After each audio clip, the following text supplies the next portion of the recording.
Right, hello. This is the Spelunky Daily Challenge for the 12th of February 2015. And I'm just running it really fast because I accidentally forgot to save the audio last night. So I just thought I'd give you a bit of a commentary. The first level was really quite crap, and I got hit by a spider straight away, which was pretty damn embarrassing. Okay, level 2, I got the jetpack pretty early on. I originally thought I wouldn't get the pug, but then I saw there was the sacrificial altar, which turned out to be worth it, because I think in a second you'll see I get the compass from it, which was always good. I had to use the gold chest in order to find a few gems, just so I could afford the there's the compass, just so that I could afford the jetpack. Now that I've got the jetpack, I'm using the few bombs that I've got in order to open up a few gems so I can afford some more bombs. So yeah, I was ghosting from the second level, which was new for me, I think. Just got as many as humanly possible, and then I got the spike boots there just to finish the level off. Then we got a dark level. I did a lovely little trick to get the big spider on this one, which was just sort of sat under him, jumped about a bit, and he jumped on some spikes. He did all the work for me. I ghosted this level as well. I don't really think there were that many problems. I was a little bit stressed because it's usually at this point where I bite the bullet. But I actually did quite well. I think I picked up a few of the gems that I wanted to salvage, and I didn't get that blue gem there. I think I tried for that one at least twice. Right, then I went back to pick up the pug.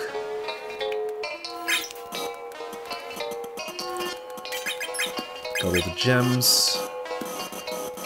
Then I got the idol. I really hope that the idol had opened up a few more gems, but sadly, well, I didn't really want to stay and find out just in case. There were a lot of gems on this level, and I got a little bit overexcited, and I might have used a few too many bombs. I think more bombs than I should have used. I always like to go into the jungle with at least 2 or 3 bombs, just because it's nice to have that safety net for the Black Emporium. Also, I accidentally crushed. I spent 2 bombs just to get 1 green gem, which was pretty foolish. I should have gone to the shop to get that green gem, which was a little bit silly, but there were plenty enough there. I told myself that I had to turn that green gem into a diamond just to make it worth the trouble I spent getting it. I faffed about a bit over here. I was incredibly worried that I was going to accidentally get the Shopkeeper stash, but managed to avoid it and straight into the jungle. Okay, so I was playing it very, very cautiously, but I very early found some bombs, as you might be able to... well, I'm not sure you would be able to see them, but they're just underneath the red gems there. I just picked them up. I realised that the Black Emporium was there, so I thought, sod it, let's just go. Very quickly killed pretty much everything else I could on this level. Waited for the ghost just to get the last couple of gems. Picked up a frog. I don't remember why. I think just I think for my own personal use. Frog for personal use. Got the last couple of gems, and then I was out of there. So I got the mattock straight away, which was grand. There was also a box there which happened to have 12 bombs in it, which was... it made me incredibly happy, I can tell you that. I did briefly think about ghosting the Black Emporium, but I thought better for it. I ghosted this level, and this is possibly one of my biggest mistakes of this playthrough. It'll come up in a minute. But here I am, just prepping the level for the ghost. There were a hell of a lot of gems on it. Got 30 seconds left, and I'm still barely halfway through. Okay, so here I am waiting for the ghost. Here he comes. Then I tried to mattock around that tiki trap, but it got me straight away. I was absolutely aghast. I thought, oh, this run isn't going to go well at all because, you know, I don't have the Ankh anymore. I'm not going to get into the Golden City, but ignoring that, I think I did reasonably well here. There was quite a lot of gems on this level as well, so I thought, you know, this is going pretty well. It was pretty stressy. I was worried about the ghost entry point, and I was spending so long worrying that by the time I was getting ready for the ghost to arrive, he just turned up. Got to really pay attention to the clock in Spelunky. I got those 3 gems, you know, quite some quite good ghost control there. I think I avoided the green one because I think I might have accidentally got the green one intending to get it, but we'll ignore that. We'll pretend it didn't happen. I completely forgot about the gem in the top right there, but we'll ignore that. Here I am in the first level of the ice caves. I decided pretty early on that I was going to go into the Shopkeeper's stash. I just wanted to prep the level first, make sure all the sources were out the way, all the landmines were diffused. I'm using the landmines here in order to get to most of the gems. There we go. There were plenty of them in the top right. Just sat around waiting for the Shopkeeper to fall off and die, which isn't that nice, but still. It's one of those things you just have to do, I guess, you know? It's fact of life. There was a massive wodge of gems there. If you look, you'll probably see my gem total as I pick that up later on go up absurdly quickly. Yeah, you see, it pretty much went up by 100,000 just picking up that stash. That's why it's always worth considering going after the Shopkeeper's stashes, especially if you're ghosting it. Well, exclusively if you're ghosting it. But yeah, by the time you get to the ice caves,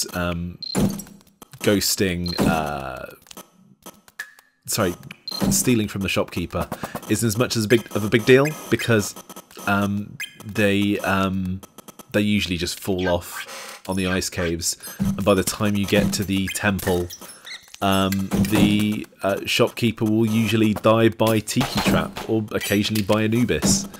There's all sorts of ways for the Shopkeeper to die at this point, so it is often worth it.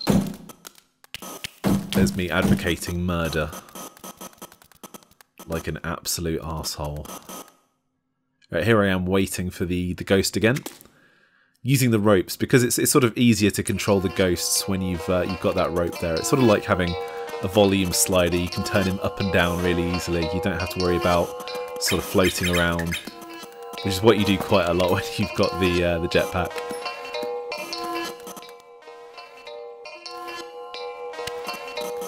So occasionally when you see me hanging onto walls, that's because I'm just trying to line up the ghost properly. Okay, so I think I gold mined this level as well, and I also decided that it was probably worth going to the alien mothership. I used the alien laser there just to unlock that gem. What else we got here? I was a little bit worried about that UFO, and I did actually get hit by one of the UFOs, but I managed to get through it. I was also hoping to get my hands on the shotgun, but sadly the Shopkeeper just flew off. Never mind, poor Shopkeeper, poor Shopkeeper. Right, me using that rope there is just me trying to get a bit more control so I could get the gems, turn them into diamonds.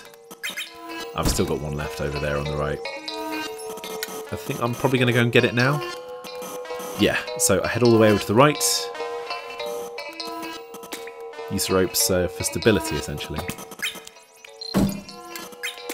And again, rope for stability.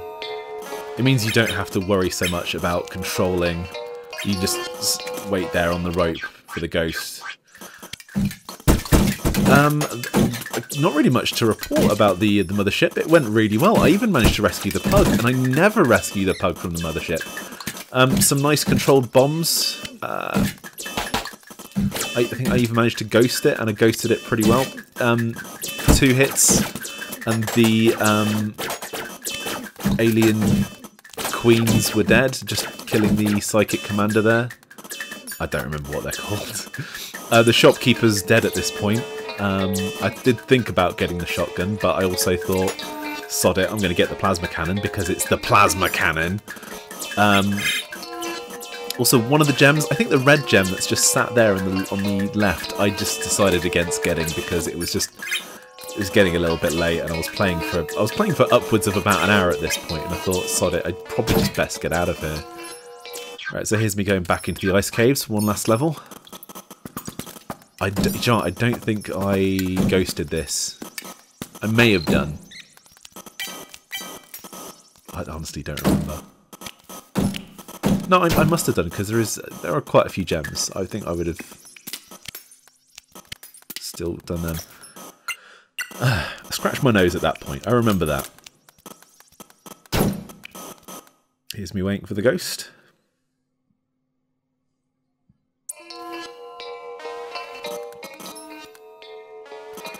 There were quite a lot of nice straight lines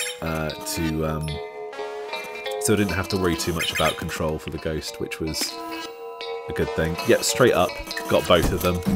Took out those UFOs as well, and I was out. And here I am in the temple. Right, I think it was around this point I realised that I was getting very, very close to my personal best, which I think is about 750,000. There's me having a little Barney with Anubis there.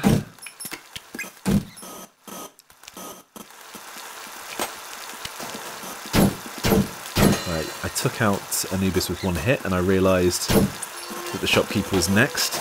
But before I'd even managed to set the level up properly, the ghost was sort of already on the prowl.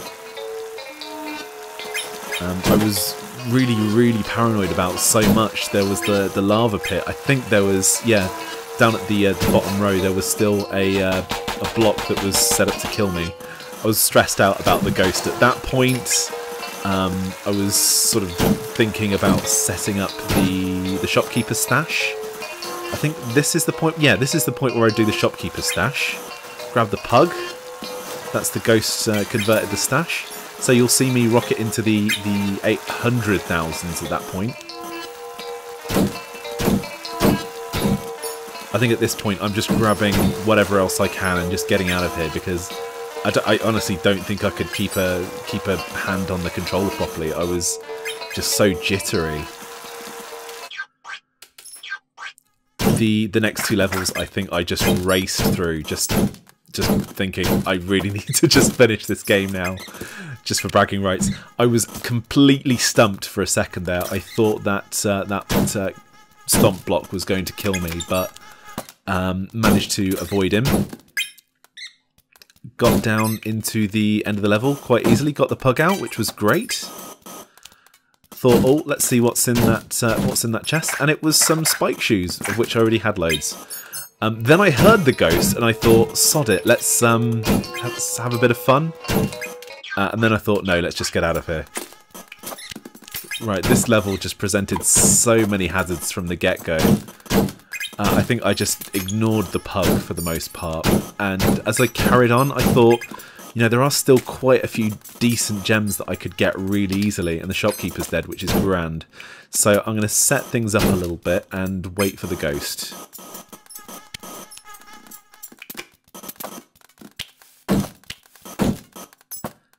And here he comes.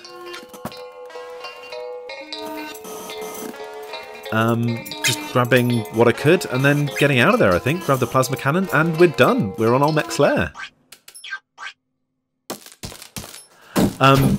So many gems at this point, and here's me finally hitting the $1 million mark, which I can tell you I was over the moon at this point. There was one last really, really good thing that happened on this level, which you'll see in just a second. That chest down there which I think you might be able to see if we go over to the right again. Right there. That chest actually had a mattock in it, which basically meant I could get through this level incredibly easily. Here I am grabbing the mattock. There we go. Just clearing out the bottom of the level. Basically, I use a tactic where I just clear out the bottom of the level, just because it's just so much easier. And then for some reason I thought, no, I'll bomb it. I'll bomb underneath him. And that was quite possibly the worst idea. It didn't work, and here's me just looking to see if I could find the plasma cannon just to get rid of it. And there we go. That was my Spelunky daily challenge. Final score of 1,120,000. Quite a lot. Anyway, that was a new personal best for me anyway, and I finished on first. At the moment, I think I'm third. I was really happy about that. Anyway, that was today's Spelunky Daily Challenge. I hope you enjoyed this one, and hopefully more runs like this in the future. Yeah, anyway, cheers. Have a nice one.